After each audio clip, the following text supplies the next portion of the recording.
Rocket Raccoon recently received some pretty insane buffs that took him from an alright pick to a must pick for every single game in ranked. While he might seem pretty easy to play, the difference between someone filling Rocket and someone that is a Rocket player is quite noticeable. My name is Paz, an Eternity support player on the competitive ladder, and I'm going to tell you all of the things you actually need to know in order to pop off and carry on Rocket Raccoon. Before we get started on his abilities, understand that the way you carry on Rocket is by staying alive and getting your ultimate as fast as humanly possible, just like with every other support in the game. If you are consistently out farming the enemy supports, you are doing so much for your team, especially the higher you go in rank. The way you are going to out farm isn't by simply healing. It must also include weaving in impactful damage in between fights and also hitting as many people with your healing orbs as possible by utilizing the terrain around them. With this in mind, let's get into Rocket's kit. Starting with his gun, he either shoots out laser bullets with left click or launches healing orbs with his right click. A lot of your time is going to be taken up by his healing orbs, so we're going to be talking about that firing mode first. When holding down right click, Rocket launches 2 projectile orbs per second, healing for 50 per second as they pass by teammates, and heal an additional 55 points when they hit allies directly. This direct heal is a new addition to the Season 2 patch and is what makes him so good. Even if you don't hit every single orb, the orbs will stick around for 5 seconds and just kind of float there, healing your team passively. The orbs also slow down as they are close to teammates, making the healing a lot more sticky. On top of this, the orbs bounce off of walls, which is pretty insane. There's actually a bug right now that when the orbs bounce off of walls or the ground and they hit your teammates again, it will heal them again and reset the cooldown for the burst heal directly. This means you can aim at your teammates' feet, hit them in the leg for 55 healing, bounce on the ground, and then hit them again for an additional 55 burst heal, totaling 110 in burst. This isn't even factoring in the healing over time. This bug makes Rocket, well, a must pick, so you should always be looking to do this. You can also heal yourself with your orbs for 25 healing per second. Unfortunately, the burst heal through hitting him directly with an orb isn't in play here. Rocket gets 8 of these orbs per mag with a pretty fast reload too, which makes it so trying to save your resources to min-max is kind of a bad thing to do on this character. You are arguably punished for trying to be as efficient as possible with your resources, and instead are rewarded by just kind of shooting your orbs as much as possible, bouncing off as many walls as you can. The main thing you'll want to do is to make sure that you do not waste all of your ammo before your team engages. When he gets nerfed in the future, I hope. What will sometimes happen is you'll use all of your orbs and then you're going to need to reload and your tank's going to die mid-reload. And the enemy rocket that has 8 shots ready to go is going to help his tank and keep them alive. If the reload time ever takes longer, this situation that we just painted for you is something that will definitely happen. But as it stands right now, just press right click and don't care 99% of the time. The other 1% of the time, you'll want to be pressing your left click and use his Bombard mode that fires rapid fire laser projectiles that deal 16 damage per round before Rocket has to reload 45 rounds in. What's crazy is that Rocket shoots 12 lasers per second, meaning with no fall off, Rocket is dealing 192 damage per second. That is more than Emma Frost at maximum charge. And when he's doing headshots with all that damage, he's actually dealing 384 damage per second. This might sound crazy, but the fact that this still isn't as good as healing 99% of the time should be a surprise to you. This is because damage fall off for Rocket starts at only 10 meters away, reducing his damage by 40%, capping out from 20 meters away. What is this damage used for then though? Against another rocket, this should be used if both rockets ult at the exact same time to break the enemy ult before they break yours. Outside of simply destroying breakables like no more turrets, ultimates, and more, the only other time I usually damage people is when a friendly support ultimate is active. There is simply too much damage in the game right now for Rocket to have any time to do anything else but heal. Not only that, but you can get your ultimate so much faster by just healing, allowing you to carry even faster. So as it stands, right click until he gets changed next patch. Moving on to the first ability we will discuss in Rocket's kit, let's talk about his Rez Beacon, the Battle Rebirth Beacon, or B.R.B for short. Upon placing the beacon, it begins to produce orange armor packs every 3 seconds that give allies 25 additional HP and 1 blue pack at a time that gives an ally a super jump. which can be nice depending on who you have on your team that lacks vertical mobility. What is arguably more impactful is the Rez Beacon will revive any teammate that dies within its 50-meter radius so long as it doesn't get broken before they come back. Teammates will know if they are in range or not of the beacon by this icon above their health bar. The most important detail to understand about this ability is the cooldown time and how it works based on your actions. The enemies will be looking to break this if they are smart, so it is important to place it in a spot that is in range of the fight, but also is behind enough natural cover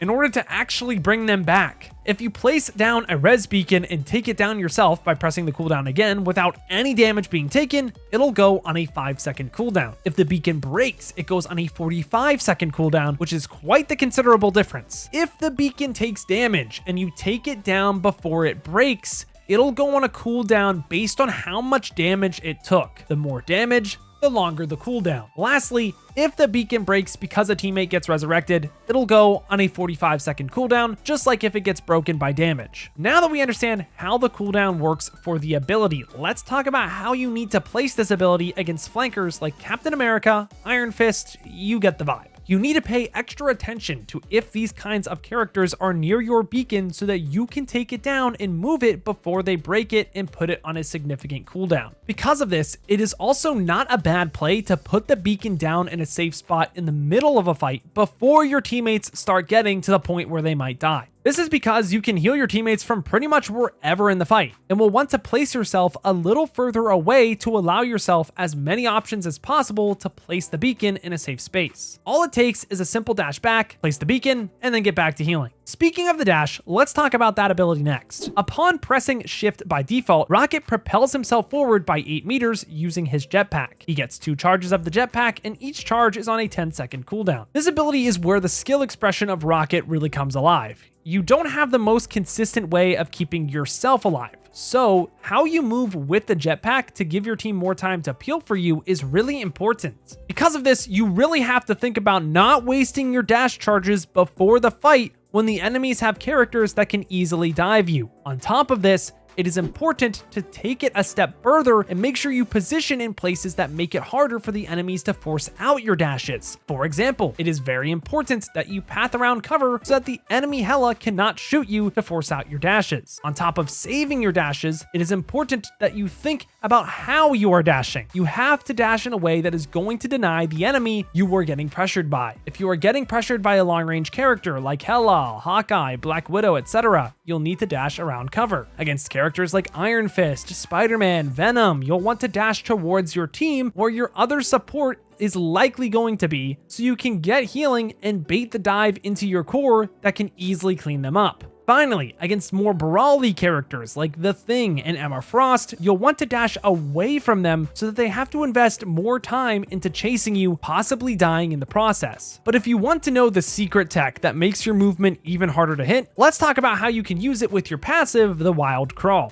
When Rocket approaches a wall, he can hold space to run on a wall in front of him at a speed of 10 meters per second. To put this into perspective, this is 4 meters per second faster than the 6 meters per second most characters run at, excluding Black Panther and Wolverine currently. So at face value, if you are getting pursued by an enemy, hopping on the wall is going to throw their tracking off because it is a speed most people are not used to tracking. And you are on a wall, giving you many more options to go as compared to just left and right when you're on the ground. If you latch on terrain and immediately hit your dash, you'll go upwards instantly with extra distance, allowing you to dash off the enemy's screen and leave them dumbfounded. When I saw this the first time, my jaw dropped to the floor. You can also use Rocket's other passive, Flying Ace, which allows him to descend slower when you press space. This can help you move in the air in different ways to outstrafe your opponents even more. Honestly, getting better at living with Rocket comes down to just practicing and playing more with him. Now that we understand all the tools that we have at our disposal to build ult and live as long as possible, let's talk about the ultimate, the Cosmic Yarn Amplifier, or C.Y.A for short. Upon pressing the ultimate, Rocket gets a prompt to then place the amplifier for 12 seconds, giving teammates in a 20-meter radius a 25% damage boost and 100 bonus health per second, capping out at a maximum of 150. The amplifier has 800 health, so the enemy enemies are going to focus it down if you give them the chance. So it is important that just like a Loki rune, you try to place the ultimate around walls or cover in general that force the enemies to expose themselves or walk into your team's line of sight in order to break it. You have to be careful though and not completely go behind walls if you plan on pushing forward, since the damage boost is based on line of sight. Likewise, it is important not to use the ultimate too early, because another reaction to this ultimate is to just run away. So I typically use this ultimate not to counter an ult like other support ults, but more like a nano boost from Ana in Overwatch, or honestly, even more like an Uno reverse card. The enemies are pushing in, thinking they're about to get a kill, and then bam, see a Uno reverse card on the corner. They can't shoot it down, they can't run away either, so they are left with two options: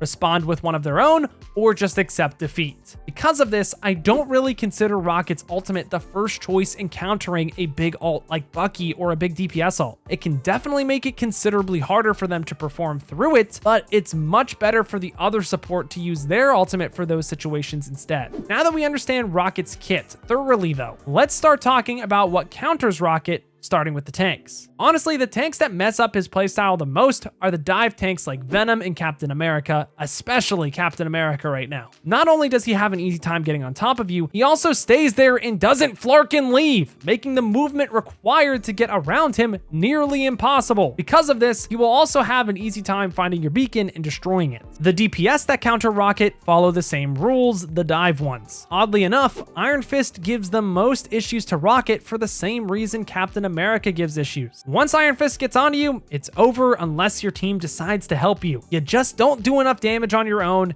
and it's just you and your self-healing to help you. Plus, I swear this character can fly. Moving from counters to synergies though, Rocket has two team-ups currently, one with Groot and one with the Punisher. His Groot team up is honestly kinda bad. You get on his shoulder and walk with him, but this makes you an incredibly easy target to hit, I can't lie. The best thing you can do with this team up is use it to strafe mid 1v1, making you impossible to hit. That's about it. Now, the infinite ammo team up with Punisher, that is insanely OP. It counters any tank character without a shield that wants to get close. Think characters like Venom, Hulk, The Thing, you know, the stuff that counters you.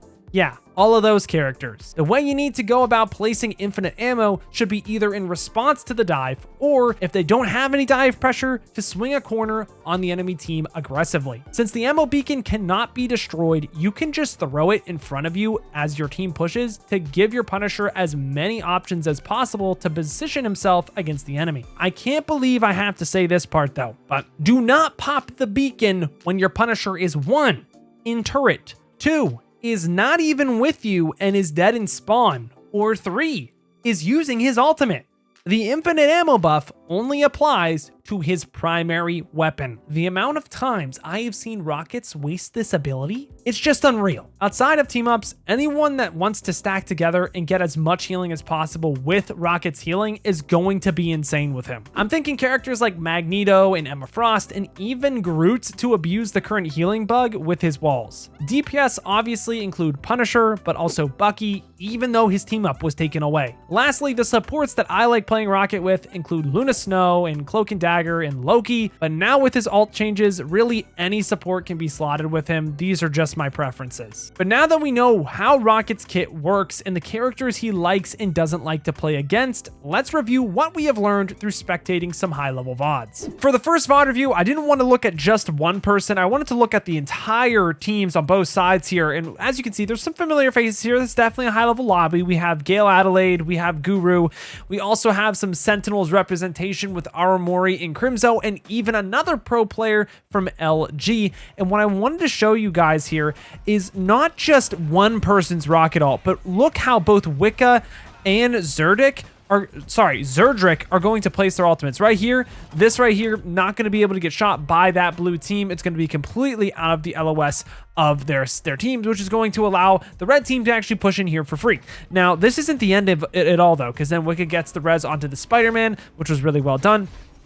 I want you to see, look at where Wicca places the ultimate right here. Super hard for everyone to shoot this right away. You're going to have to swing if you're on this side to even get this. Like Armori can't shoot this. And the only people that can really shoot this is Zerdrick all the way over here. But that damage fall off is going to be absolutely brutal, let alone how are you going to be able to shoot this on the high ground? And this is another thing too. This ultimate right here is going to easily be able to damage boost anyone that's going to be touching point here trying to do damage. So this was a very good placement. Like this is the one above all rocket placement that I really want to see more people placing their ults. And then after this, Aramori then is going to copy and place her amplifier at a great spot too. That's even harder for the enemy team on blue to even try to shoot this. I mean, look, they're going to have to swing out of this garage and they're going to have to go even a little bit further than that. So honestly, every single support ult we saw here so far, maybe behind Zerdrick's, I mean, his could have been a little bit better, but all of this, these are great ultimate placements that are just making it so hard for blue to counteract this play, which is what really sets apart a good rocket from a great rocket. For VOD number 2, it's still going to be the same game because this was a very high level game that you don't get to see often. But what I wanted to show you guys here is still another ultimate, but I want to show you how red team reacts to it, but also what this kind of ultimate is. This was the Uno reverse card ultimate that I was talking about earlier, and you're going to see that from Wicca here. You can see that red team is pushing up here, being very aggressive. This is a very important point to hold, especially from this attack, because it's the hardest point to attack on this map outside of point 1, especially if blue can stop this right here. It's very big. We see the infinite ammo in there first to force out any shields, and now we're going to see the ultimate go down. And even though red team is immediately going to start running away from this, even if you only get a pick or two, at the higher levels of play, an Uno reverse ultimate like this that's hard to break is enough to win a fight here. I mean, immediately they have to leave, and they've effectively lost the point and thus have lost the fight with only using really all they needed was one ultimate. I think Gale maybe wasted an ult there. But like I said, this is an absolutely important thing to understand, that even if you just get 1 or 2 kills with your ultimate, I mean, now if you look at Wicca, she's already going to start getting another ult now, and all you need to do is win the fight. And for this last VOD, I wanted to show you guys specifically, now that we have seen Wicca use her ultimate, how she goes about immediately going to charge another one. Now, they're going to lose this fight. I know it's not really suspenseful. I'm not really hiding anything from you guys, but realize that she's shooting the enemy team before the fight really breaks out. And then once the fight really does start to go underway, notice how she really just stops doing damage altogether, like we were talking about earlier. It now all becomes about healing, bouncing orbs off of walls, off of the ground, and just simply staying alive. We're already 34% to another ultimate, and now it's just about living. But as you can see, this is not like super hardcore, like min-maxy gameplay where you're trying to do damage, you're trying to do healing at the same time. It's you do the damage before the fight starts, and then you go from there and try to get some healing. That's 46% to her ultimate, even though this fight was pretty sloppy from blue as a whole.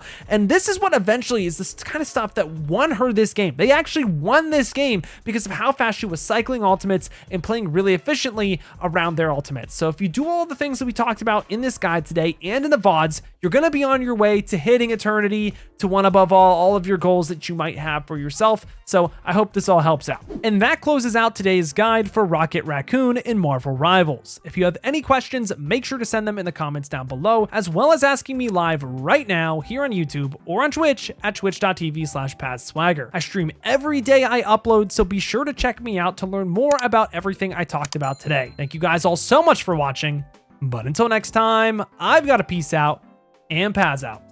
I'll see you in the next one.